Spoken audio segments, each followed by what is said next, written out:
Hi there. Have you ever seen a nurse admit a patient to maybe a hospital or a nursing home or a care center? We can make the difference to a frightened patient because of our loving care. This is my husband, by the way. This is Dave. He has agreed to be my patient for this afternoon's posting. As I care for my patients, there's a prayer that I like to use when I begin my day. As I care for my patient today, be with me, O Lord, I pray. Make my words kind, it means so much. And in my hands, place your healing touch. Let your love shine through all I do, so those in need may hear and feel you. Amen. I'm going to show you how a nurse assesses her patient for admittance. First, we'll discuss how we physically assess the patient, and then we'll talk about how we psychologically assess the patient. First, according to the medical dictionary, a nursing assessment is a specialized appraisal of a patient performed by a registered nurse.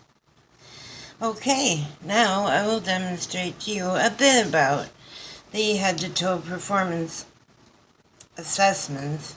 It's like a performance. According to Matt Vera of 2012, How to Perform a Head-to-Toe Assessment and the Complete Head-to-Toe Physical Assessment Cheat Sheet, these are some of the things that we're going to do. First of all, we start by looking into the patient's eyes.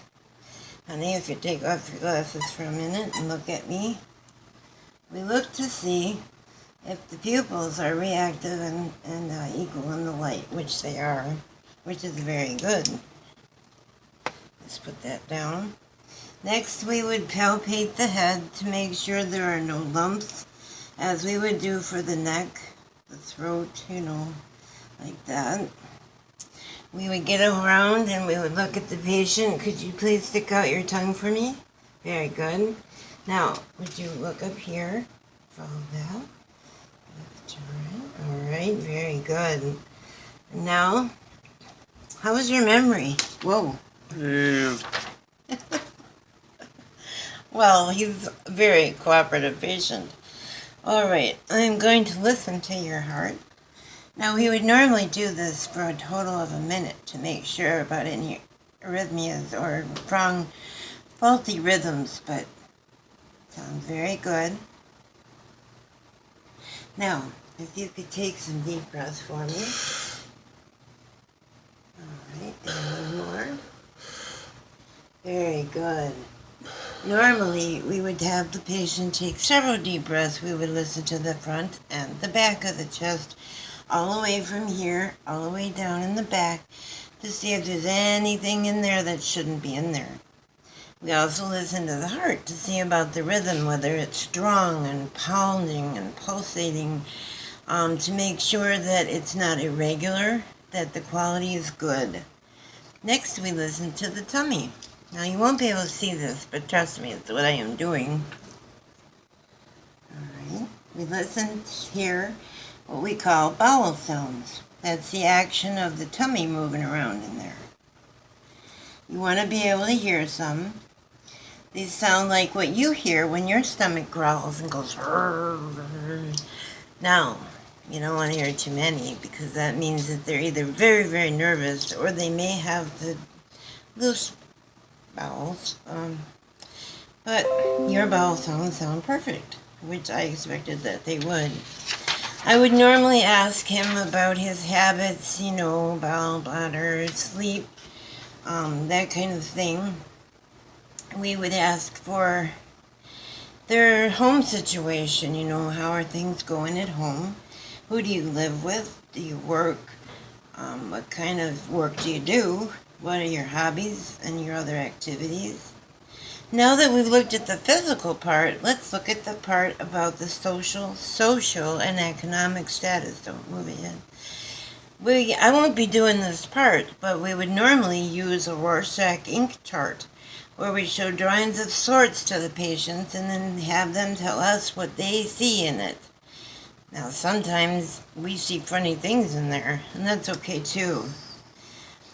we don't have to worry about that at all.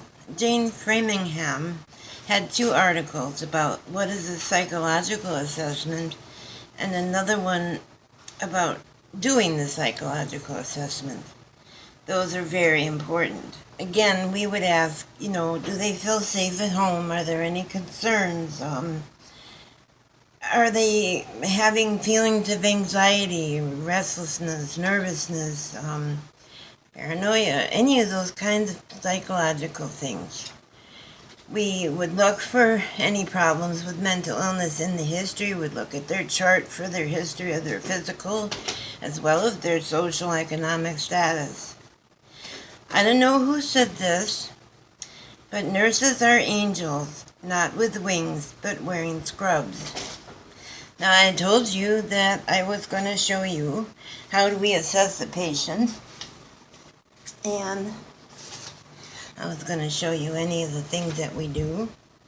We have done that. I hope that you learned something from me today. I have been a patient more times than I can tell you. It's not always pleasant, I'll tell you that. It was the tender love and care of my nurses that helped me to comfort, take away a lot of my anxiety, and allay my fears. Mahatma Gandhi said this: the best way to find yourself is to lose yourself in the service of others. Thank you, and God bless you.